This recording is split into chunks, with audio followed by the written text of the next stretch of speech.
Hi guys, welcome back to another Skyrim console mod video. This video is actually my second one of the day, so please check out my other 8 brand new console mods video from earlier if you haven't already done so. In this video, we're going to go over 8 brand new console mods again, or almost new anyway, as we're still trying to catch up on some of the mods I missed last week. Anyway guys, this video is actually a special one, as it's my 100th mod showcase, if you include my load order video that is. I'm definitely counting that. And it's my 105th Skyrim mod video in just over 2 months, so that's really awesome, and we've looked through so many different mods. And hopefully you guys are still enjoying them, and we will get through hopefully another 100 in the next couple of months. Well guys, let's just jump straight into our first mod. Our first mod of the day is a simple one, but a useful one for anyone playing a conjurer or necromancer character. The mod allows you to have 2 summons at once by adding a ring that allows you to do that. The ring also gives you plus 50% magicka regeneration. So now you no longer have to wait until you have the Twin Souls perk in order to have double summons in the game. If you're looking for the ring, it's located in Faringer's desk in Dragon's Reach. Our next mod is one I have been waiting for. It's really simple, but it's very useful. The mod simply unlocks all the map markers in the game, so now you can fast travel to any location you want to. The next mod gives you increased damage, magnitude, or duration of shouts in game depending on how many Dragon Souls you have. The scaling happens on 5 soul increments. For example, 0 to 4 souls does nothing, 5 to 9 souls will make you slightly stronger, 25 to 29 souls is the middle ground, and 50 plus will be full power. Some shouts are unchanged or changed, but won't scale because there's no point for scaling, but most shouts are affected, like Unrelenting Force, Whirlwind Sprint, Frost Breath, Fire Breath, Call Dragon, Become Ethereal, Aura Whisper, and Storm Call like you can see in the video, just to name a few, but there are loads more. So if you're looking for the Dragon Souls in the game to give your shouts a boost in damage or magnitude, then definitely download this mod right now. Next up we have Lonely Karliya. This mod makes Karliya marryable, and she can now be a follower. So what features does the mod actually add? Well, you get Karliya follower and marriage dialogues. You can divorce her and remarry her if you want to. She's compatible with Hearthfire. After the wedding, she begins to buy stolen items. Whenever Lover's Comfort is being added to you, it is added to her as well. Her morality is set to violence against enemies, so she will steal things when you ask her, but she cannot steal and sneak at the same time, so be careful. Karliya and guests don't leave the wedding ceremony until it's finished. Thieves Guild members and Maven can also attend the wedding, as guests. Other than these features, she's just your basic follower, and she's definitely a cool one to have around. Keep in mind, in order to marry her, you'll have to first finish the Skeleton Key storyline. The Unique Weapons and Armor Tweak Fixes mod, as the title suggests, makes changes to some of the unique weapons and armors in the game to make them better. There are loads of changes, so we can just take a look at some of them. The Rueful Axe removed enchantment and added silver sword effect, since the weapon has the werewolf design and was meant to kill Lycan.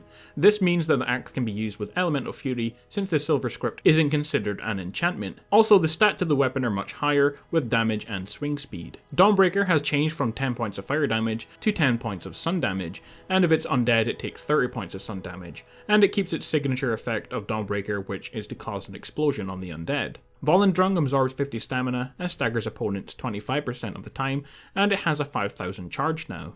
Troll's Bane staggers trolls 100% and does 20 fire damage. Ferenial's End, new enchantment causes 5 bleeding damage for 6 seconds if arrow is fired while sneaking. The Blade of Woe, Sanguine's Rose and Wabbajack have had all their charges increased.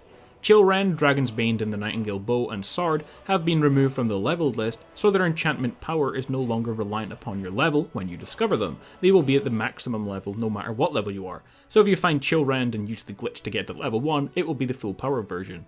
The Mask of Clavicus Vile, Molag Bal, and the Savior's Hide have all had tweaks to their enchantments. Overall, loads of changes to some of the unique weapons and armors in game. They are just some of the changes, and there is a full list that you can check out, but overall a good bunch of changes to some of the cooler weapons in the game. Next up we have one change to one type of weapon in game, and it's a cool one called the Scoped Bows. This mod adds scoped bows to the leveled list and to crafting in the game. And basically any bow in the game now has a scope on it. Now you can see exactly where you're shooting with the bows in game. The mod is not big or complicated, but a really fun one to download and try out. If you didn't already know, the bow has 2 scopes on it. The first is while you're just aiming regular, and the second one and the little one that you can see are for aiming while you are sneaking or crouching. The sights don't affect the aiming of the bow at all, but they just make things look cooler, and also it allows you to play with the HUD opacity at 0, which I personally prefer to play as. The only problem with playing in that is that aiming while using a bow is very difficult, but now with the scope on the bows, it's no longer an issue. Our next mod is another tweak mod from Spot Crates. This mod seeks to make buying items in the game from vendors easier by simply giving you more gold as rewards in game. The mod does this by increasing all gold found by 1.5, and this affects all rewards from completing quests, loot from chests, loot from dead bodies, loot picked from pockets, coin purse and burial urns, loot bonuses for skill perks, and all other loot. The mod doesn't increase the loot for any merchants, shopkeepers, fences, or other vendors, except for the loot you pick from their pockets. A small tweak, but a useful one for you in game. The final mod is the 4 Horsemen mod. Walking the roads of Skyrim are the 4 Horsemen hunting you down: War, Famine, Pestilence, and Death. Where can you find them? Well, the War you can find between Darkwater Crossing and Riften Watchtower, and that's the one you can see me fighting in the video. Famine between Solitude Docks and Windhelm. Pestilence between Iverstead and Valkreath, and Death is between Ul'Haroldan and Morthul. Each horseman has a unique weapon and armor, all of which are Daedric with enchantments on them. They can be equipped by the player or sold, fetching a hefty amount of gold. Each rider will differentiate from each other with their armors, styles, and magic, so each fight with them will be different, and each of the armors are worth collecting. Keep in mind the horsemen are very powerful, and so this mod is not intended for low level players. You can install and test the mod, but be careful, you will most likely be killed. Also, the horseman's horse will constantly attack you as well. If all that wasn't enough to simply just train and kill the horsemen for their equipment, the mod author also plans to update this mod at some point. This mod will be the start of a 4-part quest. The horsemen will be the riders and are sub-bosses controlled by deities, and the deities will be the true power and be the main bosses. They will have each a unique dungeon and quest to defeat them once you kill the rider of each name. So the mod still has potential to be more than just a mod that adds in 4 tough bosses. It plans to turn things into a Horsemen of the Apocalypse style quest, so that sounds like a lot of fun. Well guys, there we have it, 8 brand new console mods for Skyrim Special Edition on PS4 and Xbox One. If you enjoyed the video, like, comment and subscribe, and I will see all you guys next time for more Skyrim console mods. See all of you then.